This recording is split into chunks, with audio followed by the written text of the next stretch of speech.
नमस्कार। चलिए आज भारत के सबसे शानदार किलों में से एक की यात्रा पर निकलते हैं। जोधपुर का राजसी मेहरानगढ़ किला।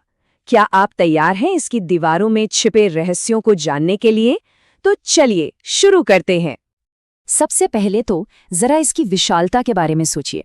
ये किला जोधपुर शहर के ठीक ऊपर लगभग 122 मीटर यानी कोई 400 फीट ऊंची एक खड़ी चट्टान पर सीना ताने खड़ा है।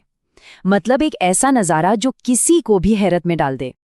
और इस किले का नाम मेहरानगढ़ ये अपने आप में एक कहानी कहता है। ये बना है मेहरान यानी सूर्य और गढ़ यानी किले से। ये नाम दरअसल सूर्य के उपासक रहे राठौड़ राजवंश को एक तरह की श्रद्धांजलि है।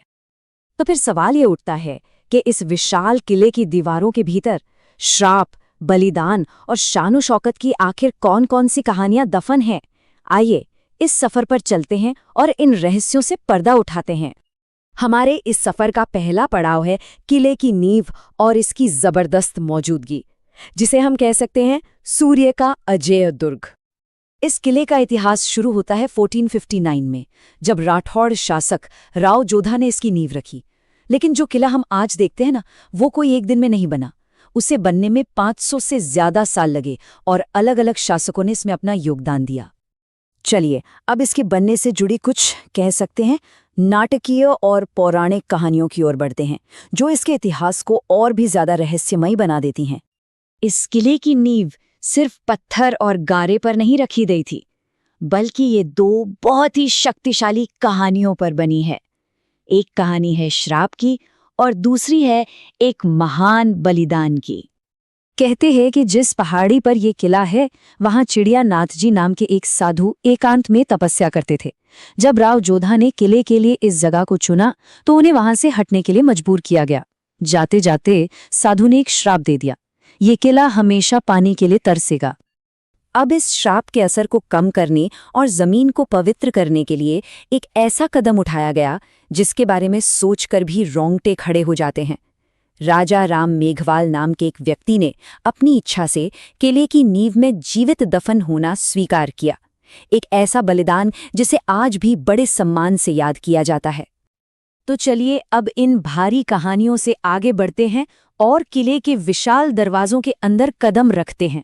देखते हैं कि अंदर कौन से वास्तुशिल्प के चमत्कार छिपे हैं। इन मोटी दीवारों के भीतर तो जैसे कला का एक खजाना छपा है। यहाँ मोती महल, फूल महल और शीश महल जैसे एक से बढ़कर एक शानदार महल हैं। और तो और 7 बहुत बड़े बड़े दरवाजे हैं, जिनमें से हर एक की अपनी कहानी है, जैसे कि जयपुर यानी विजय द्वार। इन सब में से सबसे चमकदार है शीश महल। ये पूरा का पूरा हॉल शीशों से बना है और कारीगरी इतनी बारीक है कि कहते हैं अगर एक मोमबत्ती भी जला दी जाए तो पूरा का पूरा हॉल जगमगा उठता है। क्या कमाल की कारीगरी है। तो ये तो थी इतिहास की बात, पर आज मेहरानगढ़ कैसा है? चलिए इतिहास से निकलकर अब वर्तमान में आते हैं और देखते हैं कि आज ये किला क्या भूमिका निभा रहा है। आज जब कोई किले में प्रवेश करता है तो उसका स्वागत सिर्फ इतिहास नहीं करता, बल्कि एक जीती जागती संस्कृति करती है। पारंपरिक लोक नर्तक और संगीतकार अपने संगीत से पूरे माहौल को जीवंत बना देते हैं। और हाँ, एक और मजेदार बात, क्या आपको पता है कि ये किला हॉलीवुड और बॉलीवुड की भी पसंद रहा है? द डार्क नाइट राइजेस से लेकर ठग्स ऑफ हिंदुस्तान तक दुनिया भर के फिल्म मेकर्स इसकी शान से आकर्षित हुए हैं।